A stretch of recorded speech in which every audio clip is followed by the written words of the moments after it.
Thank you for joining us today. Again, we're here with Lead Well with Robert Johnson. And first of all, I'd like to thank Meet Advisors for bringing us this wonderful opportunity to showcase outstanding individuals who are leading well and inspiring others to lead well. And today is no exception. I have the honor and the privilege of introducing one of my dear friends, Alison Pure-Slovin, who is the Midwest Director of the Simon Wiesenthal Center and also the president of the Standard Club right here in Chicago. So welcome, Alison. Thank you. Thank you very much for asking me to participate.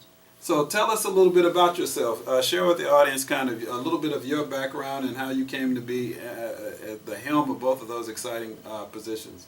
So I'm a born and raised Chicagoan, and I grew up in a family that my mother was a wonderful role model, and though she didn't work professionally, she did volunteer all the time for different organizations. And I grew up in the time of Russian Jewry, when we were trying to get Jews, refuseniks, out of Russia. So I grew up in an environment of looking out for others and knowing that it's something more than the big picture of just yourself. So I think that my role models really helped me a great deal.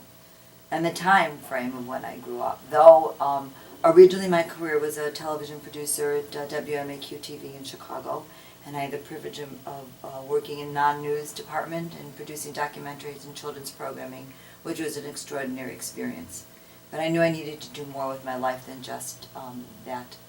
That's outstanding. So tell us a little bit about the Simon Wiesenthal Center. Simon Wiesenthal Center was started 37 years ago and founded by the dean and founder, Rabbi Marvin Heyer, who was a teacher in private Jewish day schools. And at that time there were no Holocaust museums, and he realized that generations were not understanding the magnitude of the Holocaust and what our history was, and that they needed some kind of interactive way to explore and experience it.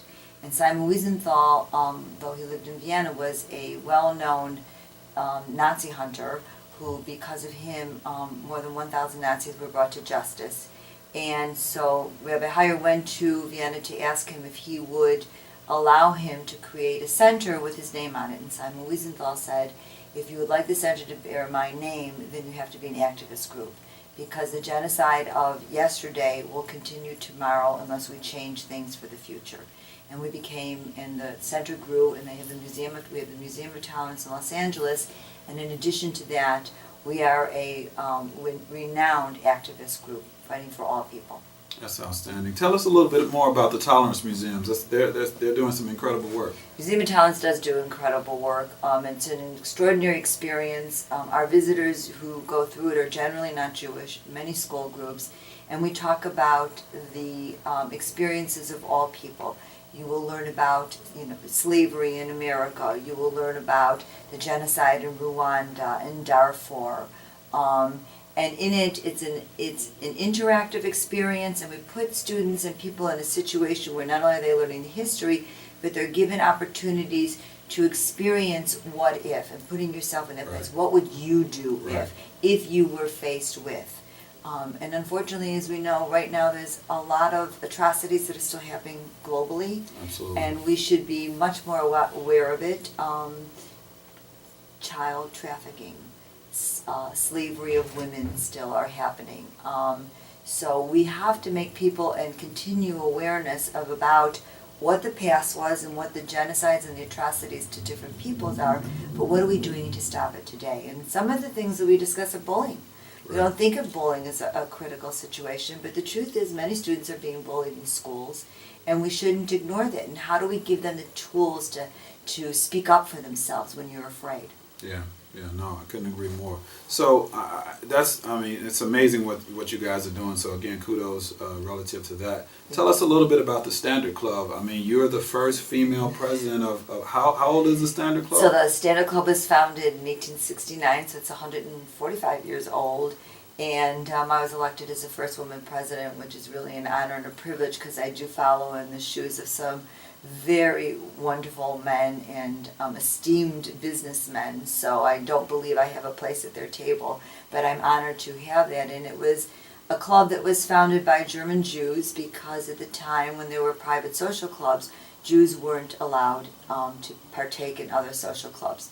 There were two in Chicago. One was the Covenant Club, which was started by Russian Jews, and then the Standard Club, which was founded by German Jews. The Russian club, the Covenant Club, ultimately closed numerous years ago, and many of their members have now part of the Standard Club. And it's a private club. It's a social club. A lot of people do business there, host events there, weddings, nonprofit dinners, etc. It's a very busy place with an extraordinary membership. I mean, some of the top echelon philanthropists are part of the Standard Club, which is one of the things that we're very proud of.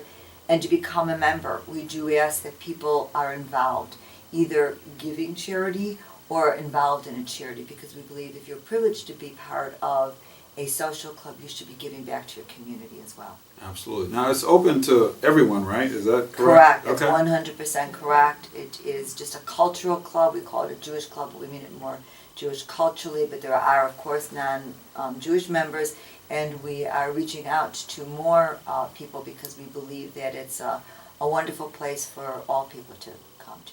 That's outstanding. One final question. What are you passionate about? What drives you? Ooh, it's a hard one. Passionate. Well, as a mother and a grandmother, of course, I'm passionate about my children and grandchildren. Of course. But I think what drives me is I want my children and grandchildren to look at me and say, my mom or my grandmother or great-grandmother, whoever I'll be known as my legacy, tried to make a difference in this world. It's very easy for any of us to shut our eyes and put our head in the sand, but the truth of the matter is we all need to be involved, whatever the issue is, let it be poverty or homelessness or abuse. It doesn't really make a difference, but God put us on this planet for a reason, and we should never take that for granted, and we should try to help one person pay it forward. You know, this is a great country that we live in. It gives us many opportunities, and it's wonderful that we can live an affluent or comfortable life. And many people, and I don't forgive them this, chase after the dollar. But I think it's also important to remember we must help other people, and that's really what drives me. That's outstanding. Well, thank you. Unfortunately, that's all the time we have for it, but it's been a pleasure. Thank you for this as opportunity. Always. Thank you. And again, I'd like to thank Media Advisors for giving me the opportunity to just showcase again inspiring leaders who are really leading well and trying to transform society. So again, always remember to lead well.